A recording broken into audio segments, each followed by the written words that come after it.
everybody, those of you who are with us, for coming to this workshop tonight to move the American Rescue Plan funding program along. Hopefully tonight we will move it on to the next level, talking about the formation of the committees and what the goal of each committee is going to be, the makeup of the committees, and probably the incidentals to that. With that, I'm going to turn it over to Yvonne. Yvonne prepared the outline, and we'll do what we can with the people we have here. Yvonne.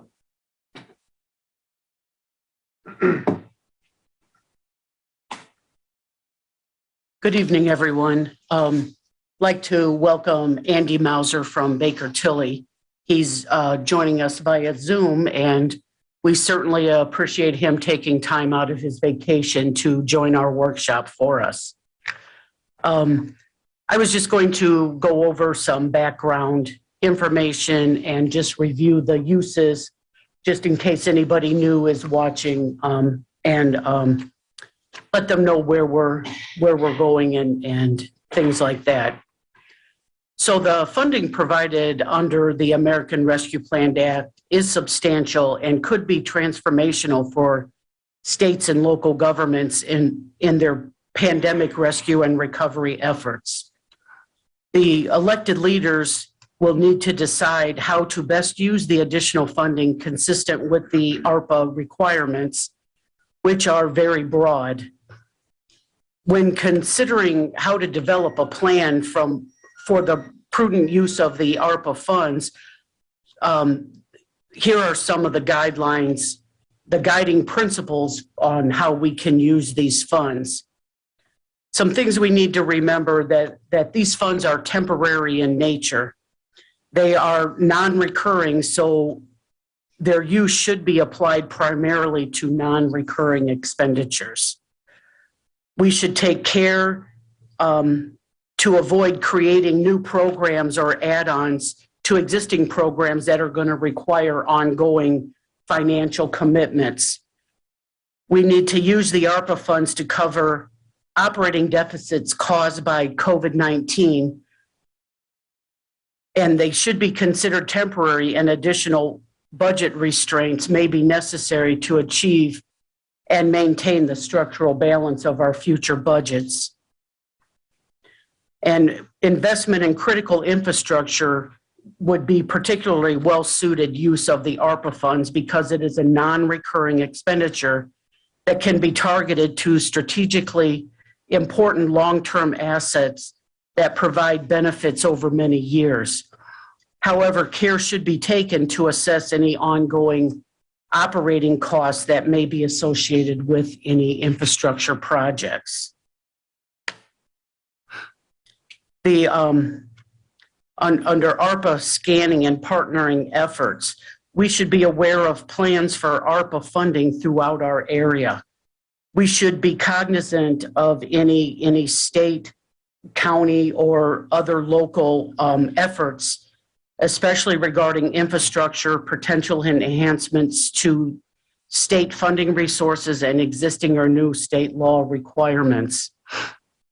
And we need to consider regional initiatives, including partnering with other ARPA recipients. It is possible there are many beneficiaries of ARPA funding within our community, such as schools, transportation agencies, and local economic development authorities.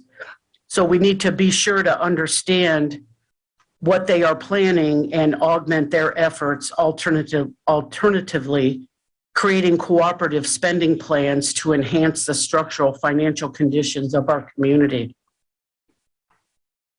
We need to take time and careful consideration.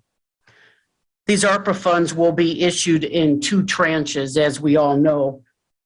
We received our first one in June, and we will get our next one in June of 2022.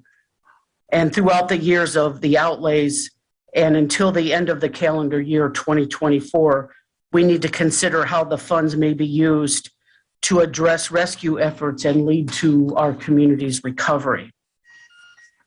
we need to look into other dedicated grants and programs first whenever possible and save our ARPA funds for priorities not eligible under other federal and state assistance programs.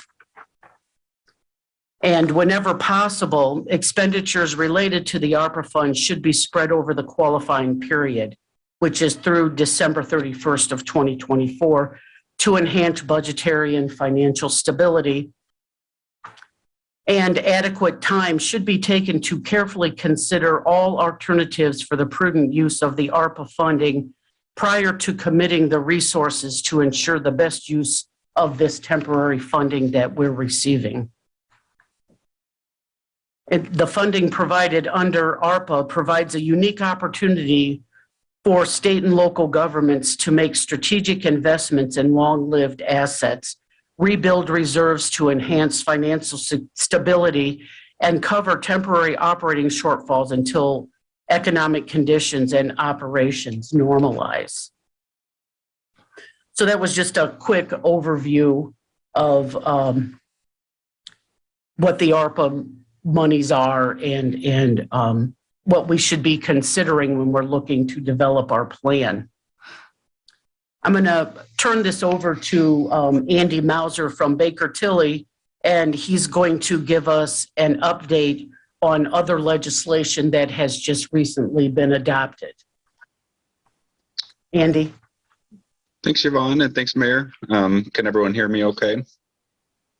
Okay, perfect. I apologize. I am traveling this week, so hopefully technology will cooperate, but I think I've hopefully got everything in a good place here. So did want to just kind of provide some updates on new legislation, both directly impacting ARP, ARPA, as well as a couple new bills that you've probably heard of in the news that are out there as well. So there's a lot of new money available, and I think it's kind of coming in different complementary sources. As you're aware, with ARPA, with the ARP dollars, it was very limited sewer, water, broadband. With the lost revenue calculation, that gave you some flexibility to use those dollars for other uses, but again, a lot of it was direct COVID reaction, as well as, like I said, a pretty strong focus on sewer, water, and broadband. So there's three things I wanted to maybe just spend a little bit of time on here this evening. One is directly related to the ARP funds, and that is what's commonly called the Flexibility Act, and I can go through that here momentarily.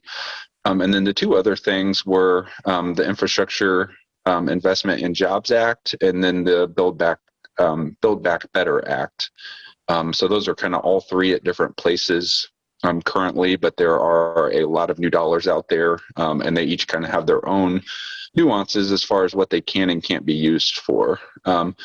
So first, maybe just talk through the ARP Flexibility Act. That's a new bill that's actually currently in the House, and if it were to pass in its current form, could provide pretty substantial changes as far as what you can use those ARP dollars for. It's House Bill 5735, like I said, more commonly known as the Flexibility Act. The full name on that is the State, Local, Tribal, and Territorial Fiscal Recovery, Infrastructure, and Disaster Relief Flexibility Act. So certainly a mouthful, but I'll just refer to it as the Flexibility Act. But it did pass the Senate, and at least so far looks to have pretty bipartisan support in the House, although we're unsure as far as timing of when it may end up passing, and certainly there could be changes before it gets to that point.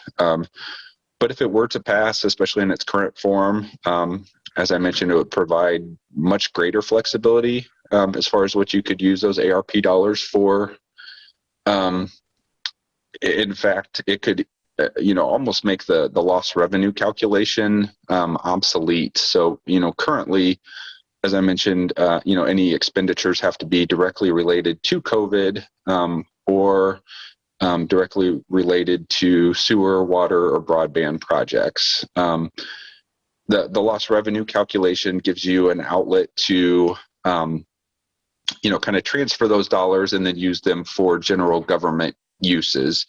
The Flexibility Act has a provision that would actually allow you to use up to the first $10 million of your ARP funds for just general government services.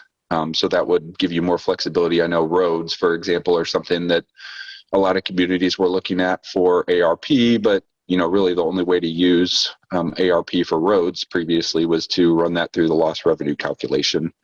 Other projects that were more limited, such as roads as well. But again, allowing you to use potentially up to 10 million on general government services would give you quite a bit more flexibility for those dollars outside of direct COVID impacts or sewer, water, or broadband. It also has a provision that would allow you to use the greater of 10 million or 30% for transportation related projects, including roads. So again, more flexibility there. And then also allows you to use dollars generally for not only the COVID-19 pandemic, but really any natural disasters. And then certain designated infrastructure projects. The majority of those that are considered the designated projects include freight and highway projects. It also would extend the period for which you are able to spend those dollars. As Yvonne mentioned, currently that's runs through the end of 2024. The Flexibility Act would actually allow you to designate the dollars through September of 2026. So almost give you an extra 2 full years to decide, where those dollars are going to be spent. So really just quite a bit of additional flexibility there. We are still waiting on the final rule from the Treasury. I know that they originally promised that by this fall, and I know we're quickly running out of fall here with it being nearly Thanksgiving. So we would anticipate that would come out soon and should give kind of some more guidance. But again, things are evolving on the current legislation, and then with the Flexibility Act, there's potentially new changes on the horizon as well. So we'll continue to monitor that, and I should, hopefully have more news at future meetings. But I think the main takeaway right now is just to kind of keep doing what you're doing, keep exploring different uses, but at the same time, you have time to be patient, really. I think a lot of communities are kind of at the same stage that Michigan City is, where you're looking at different projects, you're looking at different uses, trying to prioritize. But especially with the extension, the additional flexibility, there's no reason to rush into spending the full $16 million. You certainly have time to think through and make sure that you are funding the projects that are most important to you. So that's the Flexibility Act. I did also want to talk a little bit about the Infrastructure Investment and Jobs Act. That's another $1.2 trillion that was signed into law by President Biden just here within the last couple of weeks. We're still kind of working through what that's going to look like for local governments, such as the city. Obviously with ARP, there were lots of different components to that. There was the FRF dollars that flowed directly to you, your $16.7 million distribution. But there are other programs that are kind of under the ARP umbrella as well. So we're still kind of wading through exactly what that's going to look like. But again, $1.2 trillion, there's quite a bit of money there available as well. And it hits a lot of different uses than what ARP was originally intended for. The majority of that 1.2 trillion, about 46% of it will be allocated to highway and bridge projects specifically. The second largest piece was 11.5% for transit projects. At 8% was rail, and then also at 8% was broadband. So broadband, obviously, a big focus, as it has a piece in ARP and then a piece in the Infrastructure Act as well. And then there were some smaller components for other pieces. A couple of notable ones are cybersecurity. I know that's something that's been an increasing cost here in the last couple of years as communities have seen, threats of hacking and, things like that. So there is money available for cybersecurity, lead pipe remediation projects, and then other environmental remediation projects are among some of the uses as well. And then the last act that we're keeping an eye on is the Build Back Better Act, which is still out there, has not passed yet. It did pass the House, I think, on Friday, and now is in the Senate for their final approval. But that's another $1.75 trillion. So again, another large pot of money. And it's more focused on kind of social spending programs. Clean energy is the biggest piece of it at about $500 billion. But then one of the more notable ones, and I know, as I had said in one of the, the council committee meetings here within the last couple of months, I know that there was discussion about, possibly looking to fund preschool daycare type programs. And there is $400 billion actually in the Build Back Better Act in its current proposed form that would be for childcare or preschool programs. So a significant amount of money there as well. There's other child and other income tax credits and some other smaller uses. But again, clean energy and then the childcare preschool were just shy of $1 trillion of the full 1.75 trillion. So, with that, I think there's a lot of overlap in some of the projects you're discussing between what could be coming with the Infrastructure Act, what could be coming with Build Back Better. So as you continue to prioritize, we'll continue to keep an eye on both of those and see how those might fit into the puzzle as well.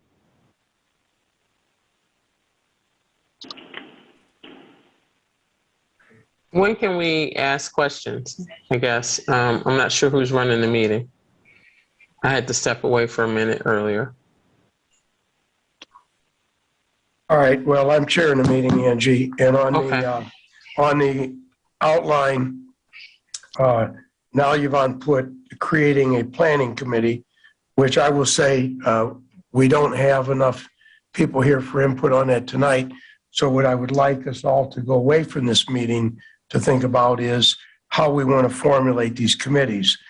At a glance, I've had some discussion, possibly a 10-member committee with the 10th member being a non-voting member, which in this case would be the controller, with 3 members of the council, 3 members of the administration, 1 from small business, 1 from redevelopment, and then 1 from not-for-profit.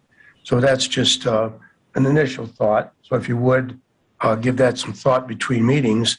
And then once we decide on that, how these committees would be formed, then we'll look at the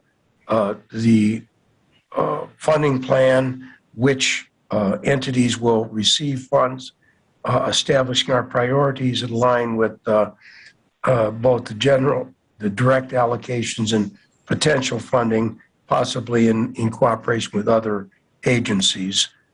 With that, that's the end of the outline. So go ahead, Angie, fire away. Thank you.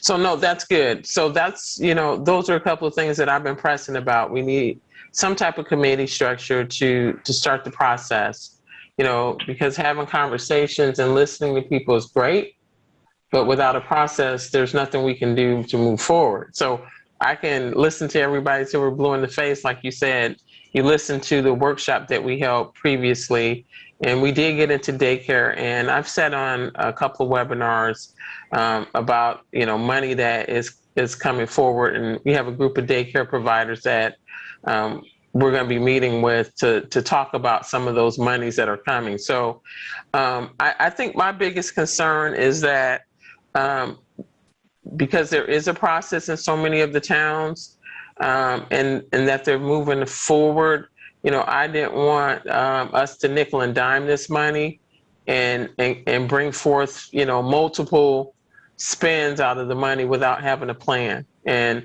I guess that was my greatest concern, is that, before we know it, we've spent the money and we've had like 6 appropriation ordinances and we didn't have a plan, a full plan. And that's where I struggled with not having. Thank you, Andy, for being here too, because this is helpful. But I just wanted to make sure that this committee starts soon. I mean, it's good to take our time, and I get that we have a certain amount of time, but I know that a lot of the small businesses that I've talked to, it's still all about retention. So there is a situation that they're upon anyway, regardless of Build Back Better. We are service town, and we have quite a few restaurants that are struggling to keep people. So that was one item. We saw the news come down about the housing money with the state of Indiana. So I know there's more money for rental assistance and things that are coming, but I just think that with the infrastructure bill and some of these other items, that we need to make sure that we're on the right track. I do have a question specifically about can any of this money be used for matching grants of any sort if it happens between, if it's for a use that has been identified in ARPA and there's some matching dollars available, and the money will be expended prior to the deadline. Can this money be used for any type of matching dollars? Do you know that, Andy? Good question. And I know we've kind of been asked that by, a few different places. So that's something we're kind of looking into on a case-by-case basis. I know there's limitations on being able to, match federal dollars with federal dollars, or, match state dollars with state dollars. So I think sometimes if it, maybe state money, there may be an opportunity to use some of the ARP as you're matching, a state program with federal dollars. But some of those, may require a more local match, whether that's coming from, general fund money, TIF, things like that. So it's certainly something, if there's specific programs, we can look into and see if there is ability to match it. But, I think it would be more of a case-by-case basis, and certainly some cases where you would be able to use these dollars as matched dollars, and other situations where you may not be able to. Okay. And then my other question, and we're working with other cities or municipalities, are you handling like the management of, like there's several that have an application process, they have a website, they have this. Are they using ARP money to hire someone to do that for them? Or, what are you seeing in creating the structure?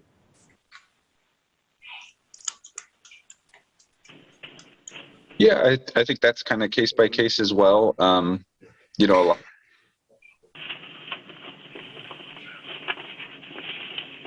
Did we lose you, Andy? It's frozen.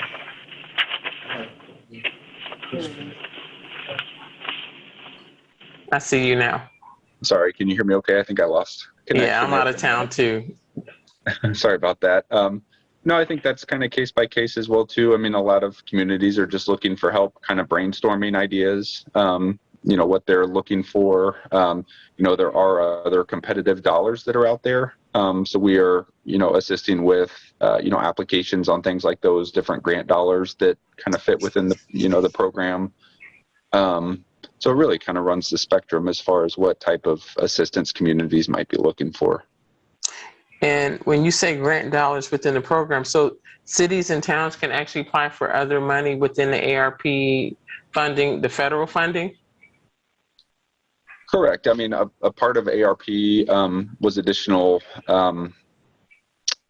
money that was allocated to the Economic Development Administration, EDA. So there are, I think the EDA budget, EDA grants are something that have always been available, but the EDA budget, I think, is multiplied by 5 times or so this year. So there are a lot of, typical grant programs that just have a lot more resources to work with. So those are the dollars that are competitive, where, there may be 10 communities going for, $5 5 grants that are available. The ARP right, dollars, perfect. you have those allocated, those are your dollars to spend, but then there are quite a few different programs that may complement some of what you're already receiving that would be competitive programs. So those are things we can certainly assist with as well.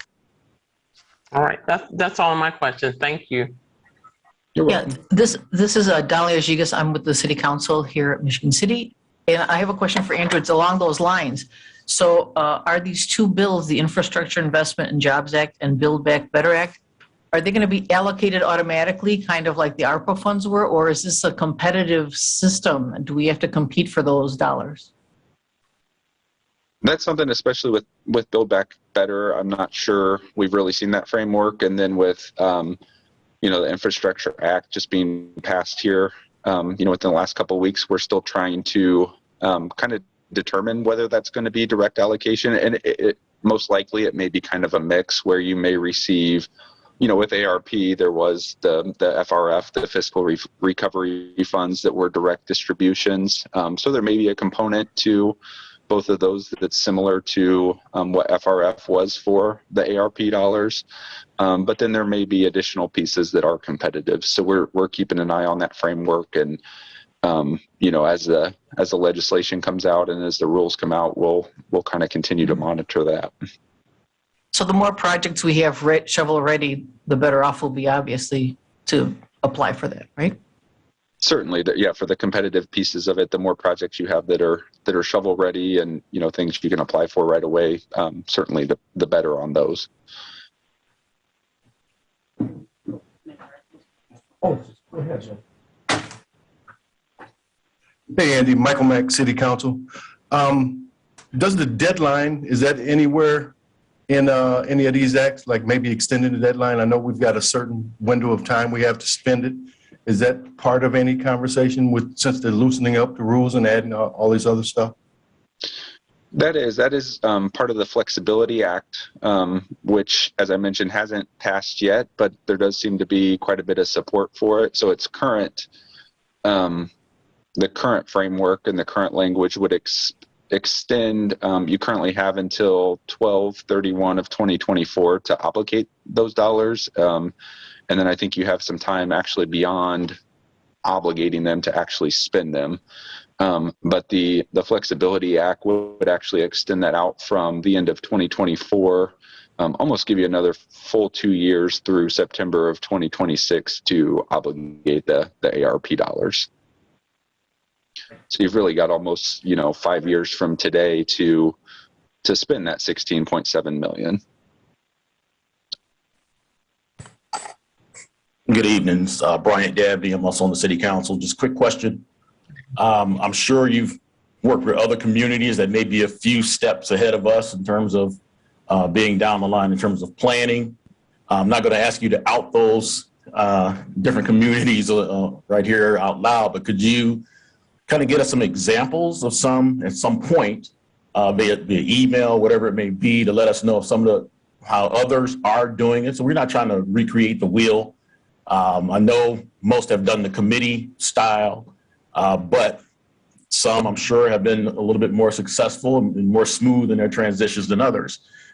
We could have some of your, I wouldn't say favorites, but some that you think are really working along the tracks where it's going to be a really good turnout. Just some of your opinion when it comes down to that. Could you provide that for the council at some point, please?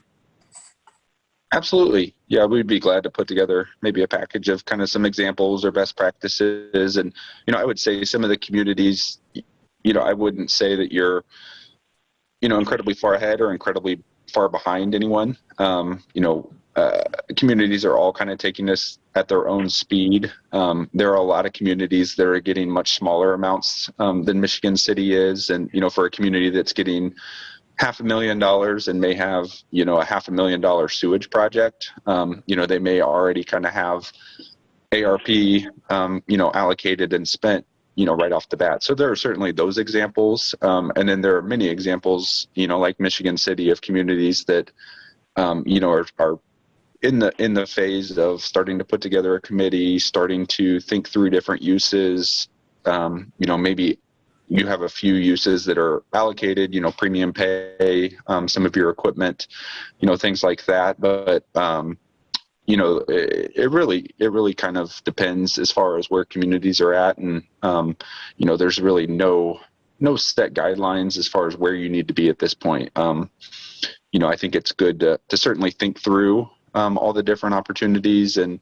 make sure you're not rushing to spend the money, but at the same time, continuing to move along and start to put some concrete decisions, I think is a good thing too. So we'd be glad to put together some examples and send those around for the committee to look at. Perfect. Thank you. Absolutely.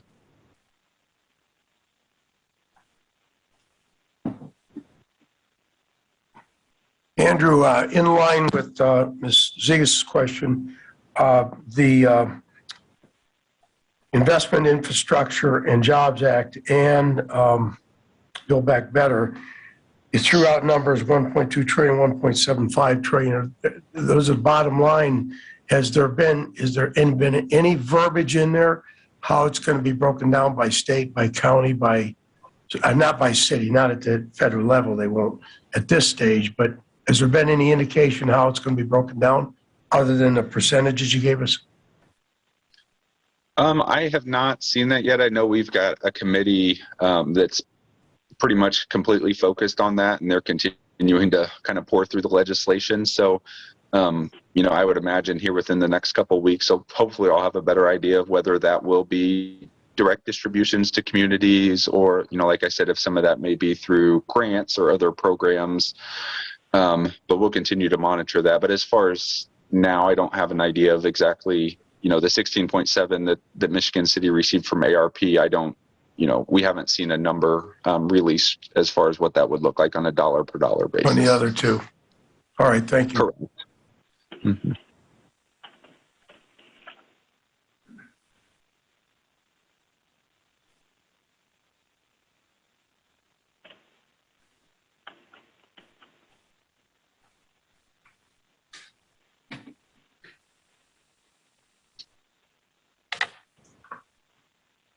Yep. So Andy, to finish up our agenda here on how do we proceed from here. So we'll work internally here about creating a committee and decide how we want it to look. And you're going to send us some best practices that we can probably look at that will help us in developing our committees. Do you have any other advice or information for us to help us move forward? As far as the committee, we do have some experts in-house that I would be, if there is, if you're looking for more specific guidance on who all might be good to include or, the right size for that committee. I've, seen some guidance that, maybe somewhere between 5 and 11 people make sense on a committee where you've got enough representation, but then, not a committee so large that it's going to be difficult to make decisions. But we do have a group that kind of specializes in, kind of the management side of things and advice. So I'd be glad to pull in, that expert if it would be helpful to, as you're finalizing committee members and looking for, who all you'd like to include, I'd be glad to, get some expertise on that. But I, think, like I said, coming up with a committee where you've got, enough representation. And I know the mayor mentioned, it sounded like there was going to be council representation, administration representation, local business, non-for-profits. And that's, certainly what we're recommending is to kind of include all those sectors and make sure you're getting, a wide swath of input. And then I think what you're, kind of already doing as far as the plan, the process with the plan, you don't have to have all $16.7 million, decided at this point in the process. I know you've already, adopted your ordinance, to receive the funds and then set up the fund where those dollars were placed. At that point, you're allowed to go back and amend your plan really as often as you want, and that can be done through resolution and ordinance. So as you identify different projects, you could go through that resolution process, outline the different projects you're considering, outline the different amounts that you are considering for each project type. And then as you go to spend those dollars, you'll have to, pass that additional appropriation and spend them. But then there's nothing that prevents you from the following month coming back and amending that plan, as long as those dollars haven't already been spent. So, where the city has already allocated some for premium pay and equipment,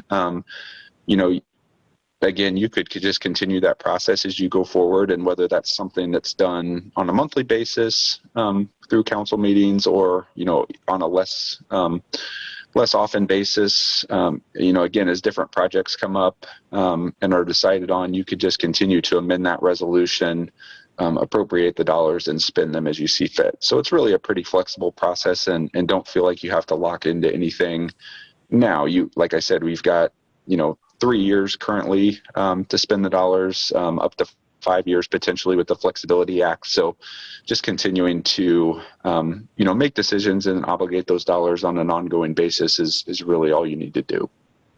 Can I ask a question about the number of people? You said that you have a group that you have some expertise that works with cities in creating those. Have you seen? Because I've seen two styles. I've seen one that has an advisory capacity, and then you have a committee. And the committee were not. So I've seen it where there's nobody who was elected on. Depending on what it was. Like there was a small business, allocation group, and then there was a nonprofit allocation group, and they had different groups.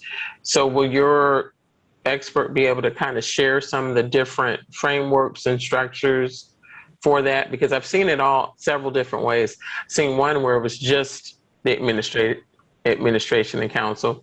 Then I've seen others where it was just, a couple, but majority community versus, majority elected. So I would like to, if you could share those frameworks with us, that would be helpful. Sure. And I'd be glad to bring in that expert for, he's good at looking case by case, what might make sense for Michigan City that may or may not make sense for other communities. But we've seen, in certain communities where, the committee maybe is 3 people, and that's a mayor, a clerk treasurer, and a council president. And more times in those cases, it's, like I said, a community that has $500,000 and they've got a $500,000 sewer project, and they know where those dollars are going, pretty much from day one. We've seen communities try committees more in the, 20 to 25 person range, and, where maybe there is more local non-for-profit representation, maybe a couple members there, maybe several local businesses that are pulled in. And I think the challenge with that is just building consensus. But, certainly from your perspective, I think using the committee as kind of a guidance group where you can bounce different ideas off and then, look to, make those decisions on where the dollars will spend. But then that ultimately will have to be still appropriated by the council. So, certainly gives you some flexibility in the committee and then some oversight with the council as well.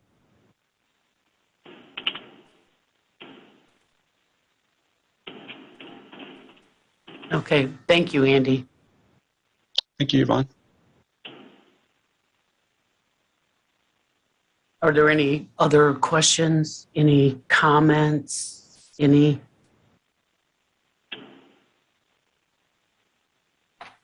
Mayor, do you have any closing remarks or? Right. Again, I thank everyone for coming tonight. Especially, I haven't mentioned everybody that